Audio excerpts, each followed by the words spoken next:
What's up, everybody? Welcome back to the channel. Um, I've got a little bit of a different kind of video today. I know you're not used to seeing stuff come out on Sundays other than a short. Generally, Sundays I spend most of my time preparing for the podcast over on Gladiator Wrestling Podcast. If you're into wrestling, go check it out. Um, but I felt like I really had a lot of I wanted to say about this topic, and the table's empty. Obviously, we're not doing an unboxing per se, but let me go ahead and just bring in what I'm talking about. That's right, I'm talking about Pokemon cards. So I haven't had any cards on this channel whatsoever. Over on Gladiator Wrestling Podcast, I have had some wrestling cards, and it's a lot of fun ripping packs. But really, what I'm wanting to talk about, I got a couple of questions for you guys, and then a little bit of a rant. So, first off, couple of questions. Would there be any interest on this channel in seeing me actually rip some packs of Pokemon cards? Or any other types of cards? Whereas I have sort of gotten out of the card collecting. I'm not completely out of it. I still love ripping packs, but I do sell a lot of my cards at my flea market booth for absolutely stupid prices. I'm not trying to toot my own horn or anything, but I'm extremely fair with my prices. My goal is not to get rich off Pokemon cards at all. But let me know in the comments if you would like to see me rip some packs. But what I really want to talk about today is the state of the hobby. And this really goes not just for the trading card hobby, but this hobby, the Hot Wheel hobby. Any type of hobby that's involved in collecting. But I'm focusing particularly on the Pokemon cards. The scalper situation is so bad, and it's awful. This new set, the Prismatic Evolutions. I've got actually two pieces from that set. The Elite Trainer boxes. The cheapest I can find one right now is $112 for an Elite Trainer. Retail on those is $50. Some of those retail at Walmart for more like 45 sometimes. It all just depends. But our average retail $50. 112 is the best price I've seen. And that's having to go, it's not cool. Reselling, I get. Like I said, I do have a booth out at the Nashville Flea Market, and I have resold some stuff. But I would definitely not consider myself a scalper because I don't take a $30 figure and try to sell it for $120. I don't do stuff like that. There's no reason for it. I'm not at a point where I can sell at retail, but I'm not selling double, triple what retail should be. I'm making a little bit of money and moving the stuff out of the way that I need to move. When it comes to the Pokemon cards out there, I've got a whole lot of bulk. I've got some good stuff that I sell too, but the bulk stuff I sell for $5 for $1. I've got a lot, and if I sell all of those at $5 for $1, I still am going to make quite a bit of money. Will I make back what I spent on the cards? Probably not, but I have no idea how much I spent on Pokemon cards. But the scalpers are just absolutely crushing the hobby. I hate to see it because when I go to the card store and I run my booth, I see kids get so excited about getting a rip packs or actually making a trade. The kids love it, and unfortunately get robbed of some of the experience because these new sets, when they come out, this one in particular has been awful the way they've treated it. It's been so hard to get hold of it, and the prices are so high that uh, it's probably rare that any kids actually get a chance to open packs for this set. Um, and I intend these 6 packs that come in these 2 sets. I intend for those to make it in the hands of some kids to help with their collections. Um, it's just ridiculous. This set here is really cool. I've seen people try to sell it for way over $100. I mean, you can still get this on Amazon for 60. In the retail stores, it's running about 80. But everybody loves Charizard. So could I put this on eBay and put a price on it for $120, $150?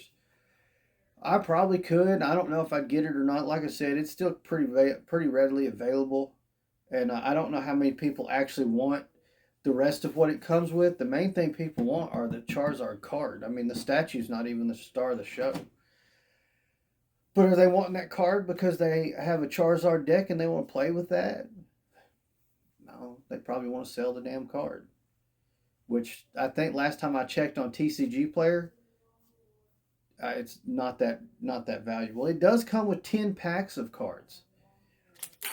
10 of these. I don't know which all series they are, but 10 of them. That's what got me excited about it. That's 10 packs of cards to play with. Um, Yet, instead of being able to enjoy the hobby, I have to see people on videos at Costco wrecking entire pallets, putting themselves and employees in danger, uh, so they can buy some kind of Pokemon set and sell it for triple what they paid. And don't get me wrong, I understand there's a lot of people that make a living doing that crap, but it's not cool. It's ruining the hobby. If you're that person and you're watching this video, stop. If you want to sell Pokemon cards for profit, figure out some other way to do that. Quit making the hobby harder on the kids.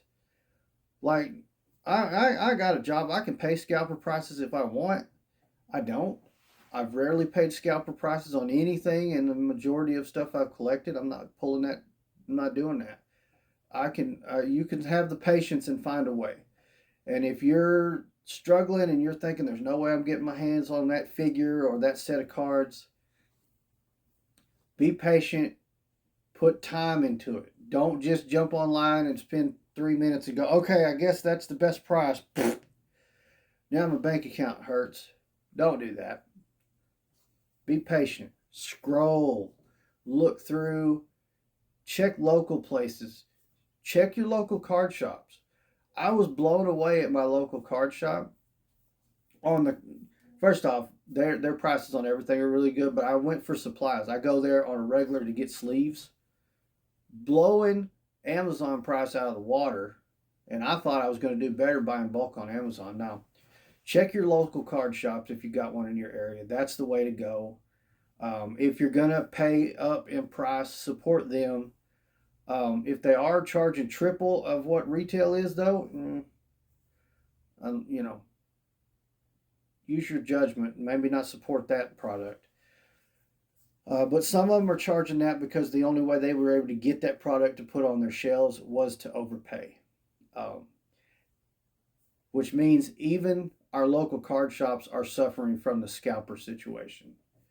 I'm thankful for these stores that are making it harder, trying to make it harder, I should say, by limiting how much you can buy. I know GameStop's a little strange. They say you can buy two of each product. So I can buy two of these, two of these, two of these, but I can't buy three of these and one of these. It's a little interesting the way they've done it, but it's not completely bad. You can't really, honestly, I don't know. You can't make a lot of profit buying at GameStop unless you're scalping. But if you're scalping and buying at GameStop, you're part of the problem. So quit. don't scout. It's not cool. Um, I know of several others that are not that kind of person that love to give it back to the kids and let the kids get into the hobby. Because I tell you, running my booth and I agreed to do some trades with some kids, and they got so excited it blew me away. It made the whole weekend so rewarding to know that the few kids that came by that actually wanted to trade, I agreed to actually trade with them. And I give you a quick story. Uh, One of them wanted to do. He picked out two in my binder. They were both. I had both of them priced at $10. TCG Player had them priced at $10 and $11. So I looked through his stuff. I found a card that I liked. I checked it on TCG Player, and it was valued at about 25. So I said I would trade you those two cards from my binder for that one. Uh, I said that's probably the most interesting trade I can come up with at the moment if you're interested. And he said he liked the deal, but he wanted his older brother to come by and check. He said his older brother doesn't like him to make any trades unless he looks at it first.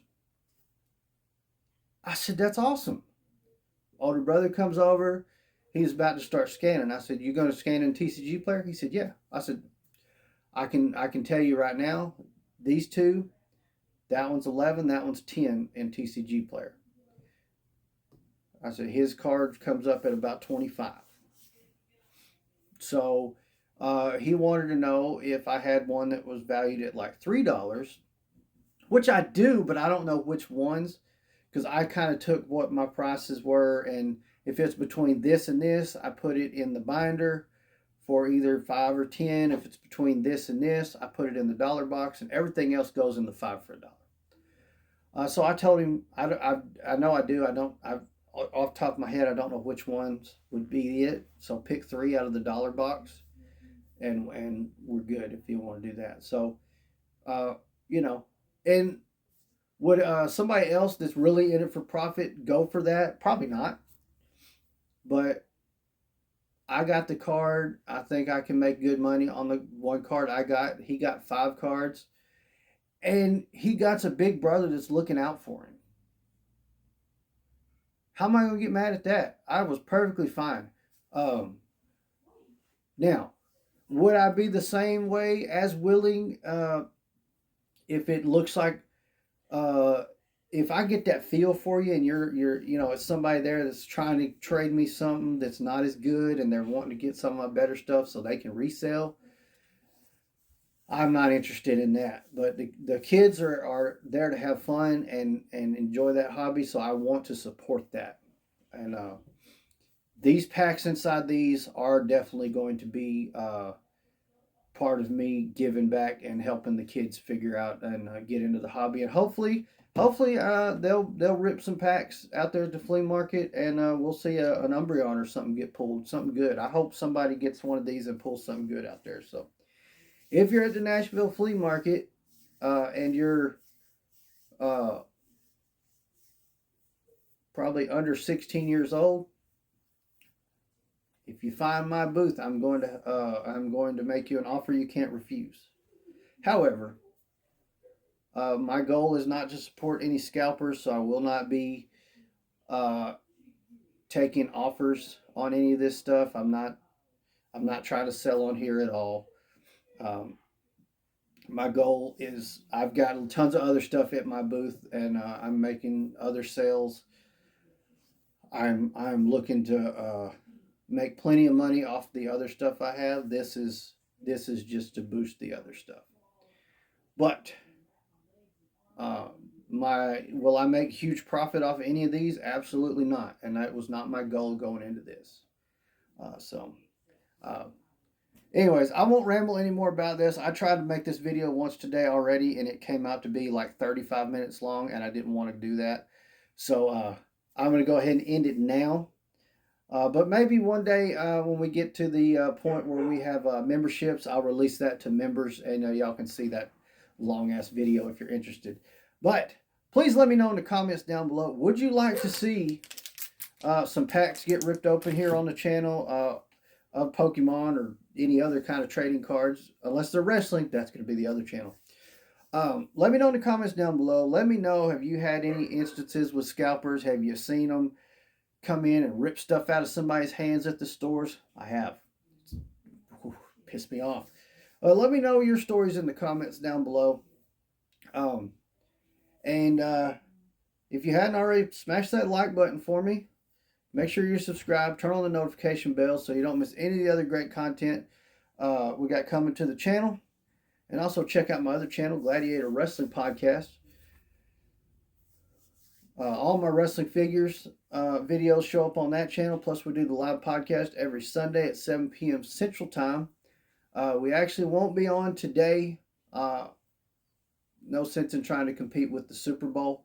But so this week's episode will be happening tomorrow night before Raw. I hope you come check it out. We'll be live. Also, the other half of Gladiator Wrestling Podcast, the Chase Collector. Check out his channel. Once again, thank you guys so much for watching. Gladiator out.